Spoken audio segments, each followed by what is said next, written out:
안녕하세요. 맨디쌤의 심리학 이야기의 맨디쌤입니다. 여러분이 이 영상을 보신 걸 보면 여러분도 멘탈과 자존감의 변화를 원하시죠? 어려움을 한참 겪다가 이제 좀 변화를 좀 해봐야겠다 이런 생각이 아마 드셨을 거예요. 그리고 이런저런 노력을 좀 해봤을 겁니다. 그런데 이 노력이 모두에게 좋은 결과로 나타나진 않아요. 얼마 가지 않아서 그냥 예전의 나로 돌아가는 분들이 많거든요. 그러면서 나는 좀 변화하기 힘든가 보다, 원래 이렇게 살았던 대로 살아야 되는구나 라는 생각으로 이어지면서 좌절과 슬픔을 겪기도 합니다. 그러면 왜 우리는 이렇게 변화를 시작했다가 동기를 잃고 중간에 그만두는 걸까요? 분명히 지금 상태는 기분도 안 좋고 마음에도 안 드는데 현상 유지를 하면서 말이죠. 오늘은 여러분들이 멘탈을 변화하겠다고 열심히 노력하다가 동기를 잃게 되는 원인에 대해서 이야기를 좀 해보도록 하겠습니다. 당연히 어떻게 동기를 유지하는지도 알려드릴 거예요. 첫 번째 이유는 중간 효과라는 것 때문에 그래요. 여러분들의 변화에 대한 동기가 줄어든 데는 여러 가지 이유가 있겠지만 이 중간 효과가 가장 크게 작용했을 겁니다. 이건 멘탈을 위한 변화뿐만 아니라 모든 변화를 위한 어떤 노력에서도 동기가 줄어드는 요인과 연결되는데요. 여기서 중간 효과라는 게 뭐냐면 목표를 이루기 위한 과정에서 시작과 최종 목표 단계의 중간에서 동기부여와 열정이 크게 떨어지는 현상을 의미합니다. 생각해보면 여러분들도 처음에는 막 엄청난 동기를 갖고 열정을 갖고 시작하지만 이 중간 정도 가게 되면 열정을 잃고 좌절감을 느낄 때가 많은데요.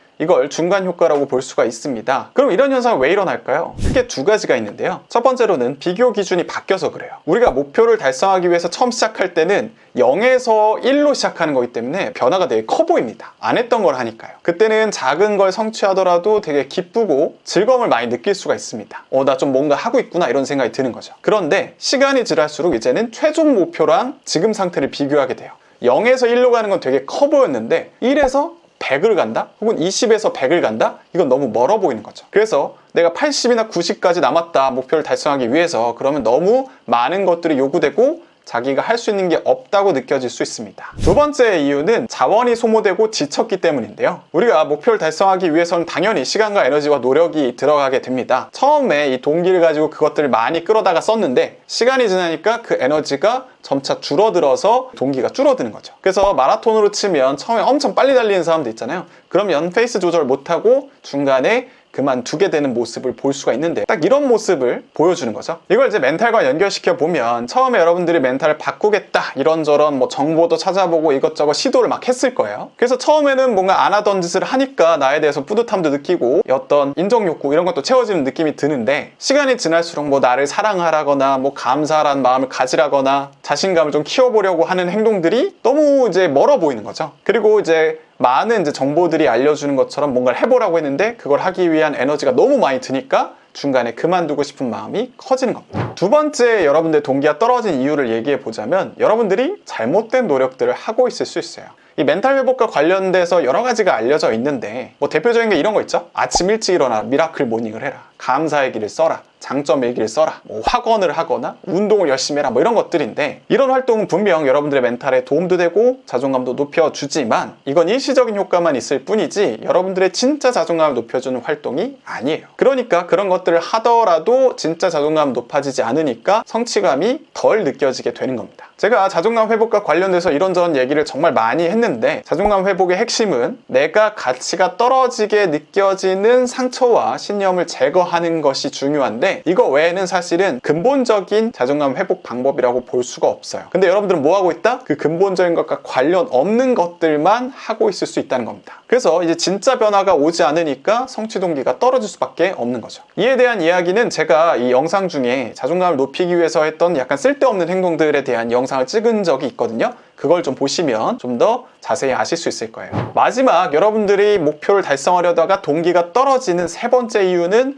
이 자존감이 낮은 것 그 자체 때문입니다. 이 자존감이 낮은 사람들은 쉽게 이 변화의 동기가 떨어질 수가 있는데요. 왜 그러냐면 자기 자신이 부족하다라고 생각하니까 변화할 수 있다는 생각도 잘 못하는 거예요. 뭔가를 하기 위해선 시간과 노력이 많이 필요하게 될 텐데 뭐가 됐든 간에 근데 내가 나 자신이 그런 걸 해낼 수 있다는 믿음이 없으면 당연히 중간에 포기하고 싶은 마음이 들게 되겠죠. 예를 들면 내가 어떤 높은 산에 올라가는 목표를 세웠어. 근데 내가 이전에 한 번도 산을 탄 적도 없고 운동에 대한 재능도 없다고 믿고 있으면 산에 가겠다는 목표를 중간에 멈출 가능성이 높죠. 그런데 내가 이전부터 산으로 많이 놀러 다녔고 이전에 조금 낮은 산이지만 정복을 해본 적도 있고 그게 없더라도 내 운동 실력이 좀 있는 것 같다 라는 인식이 있다면 목표를 달성할 수 있을 것 같다는 생각이 더 들고, 그러니까 더 목표에 매진할 가능성이 높겠죠. 자존감이 낮은 분들은 자기 자신이 실제로 그런 능력이 있다 하더라도 그걸 믿어주지 않으니까 없는 거와 똑같습니다. 그러니 목표 달성에 대한 동기가 쉽게 떨어지는 거죠. 제가 앞서 중간 효과에서 그런 얘기 했잖아요. 이 내가 중간 상태와 이 최종 목표 상태를 비교해서 그게 너무 커 보이면 동기가 떨어진다. 근데 자존감이 낮은 사람은 이상적인 모습, 내가 바뀌고 싶은 모습과 지금의 모습과의 차이가 너무 크다고 느껴지면서 동기가 떨어지는 효과가 발생할 수 있습니다. 그러니까 일반적인 사람들이 중간 효과를 겪는 것보다도 더 크게 중간 효과를 느낄 수 있다는 거죠. 이렇게 여러분들이 동기 유지하기 힘든 이유들을 좀 알아봤고, 그럼 어떻게 하면 동기를 유지하거나 높일 수 있을까요? 첫 번째, 작은 목표를 나눠서 세분화하는 겁니다. 멘탈이 변하고 자존감이 높아진 최종의 이상적인 상태를 먼저 생각하기보다는 중간에 목표 지점을 몇 개씩 정해놓는 것이 좋은데요. 이렇게 되면 이 성취감을 중간중간에 느끼면서 최종 목표를 향한 동기를 유지할 수 있습니다. 이때 중요한 건 어떤 목표를 세우는가인데, 물론 저는 근본적인 문제를 다루는 것이 중요하다고 생각하지만 개인 딴에서 전문가 없이 뭔가 목표를 정해야 한다면 현재 여러분들의 자존감을 떨어뜨리고 멘탈을 나쁘게 만드는 행위를 줄이거나 멘탈을 좋게 만들기 위한 행동들을 생각해보고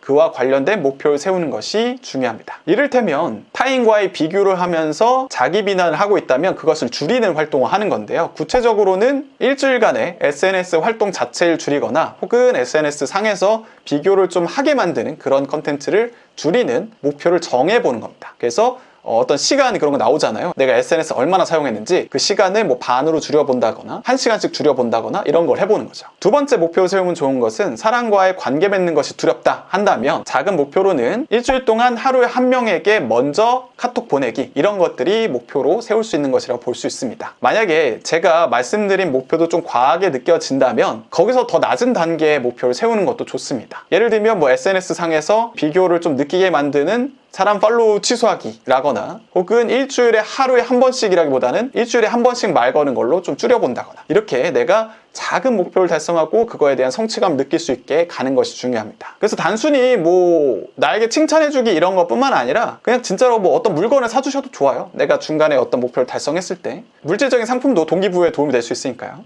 두 번째로 가보자면 이 피드백을 받거나 사회적 지지를 활용하는 것도 좋습니다. 이 전문가의 도움을 받는다면 이러한 지지와 피드백을 받기가 쉬운데요. 이 중간중간에 목표에 대한 동기가 떨어지는 이유는 내가 이제 어떤 목표를 잘 세워놔도 제대로 가고 있는지 몰라서인 경우들도 있거든요. 그럴 때 전문가의 도움을 받아서 피드백을 받으면 아, 내가 잘 가고 있구나 혹은 잘못 가고 있거나 이렇게 바꾸면 성취감을 느낄 수 있구나, 이런 것들을 좀 피드백을 받아 보신다면 여러분들은 좀 더 동기를 유지하는 데 도움이 될 겁니다. 자존감에 있어서는 맨디쌤에게 도움을 요청하는 것이 가장 효과적이겠죠. 만약에 전문가를 찾는 것이 어렵다면 이 멘탈을 바꾸기 위해서 노력하는 사람들의 모임을 찾아가는 것도 중요합니다. 만약에 비슷한 입장에 있는 사람들이 그룹으로 모여서 자기의 이야기를 하고 목표에 대해서 이야기를 하면서 서로 피드백을 주고받을 수 있다면 여러분들은 함께 한다는 느낌과 함께 동기부여에 도움이 될 겁니다. 마지막 세 번째입니다. 지금까지 무엇을 해왔는지 그리고 왜 해왔는지 다시 살펴보는 것이 중요합니다. 여러분들은 지금까지 분명히 변화를 위해서 이런저런 노력을 했을 겁니다. 그것들에 대한 리스트를 한번 쭉 적어보세요. 그러면서 나에게 인정을 좀 해주는 거죠. 아, 내가 이렇게 많은 노력들을 해왔었구나. 고생이 참 많았네. 그리고 변한 부분도 분명히 있네. 이런 식으로 스스로에게 얘기를 해준다면 분명히 이 동기부여에 도움이 될 겁니다. 가끔은 여러분들이 동기부여를 유지하기 위해서 연료를 부어주는 것이 중요한데, 이는 여러분들이 왜 변화를 시작했는지를 다시 떠올리는 것과 관련됩니다. 여러분들 왜 변화를 시작하려고 했을까요? 분명히 삶이 불만족스럽거나 무시를 당했거나 슬픈 일이 있어서일 겁니다. 이때 느꼈던 여러분들의 부정적인 감정을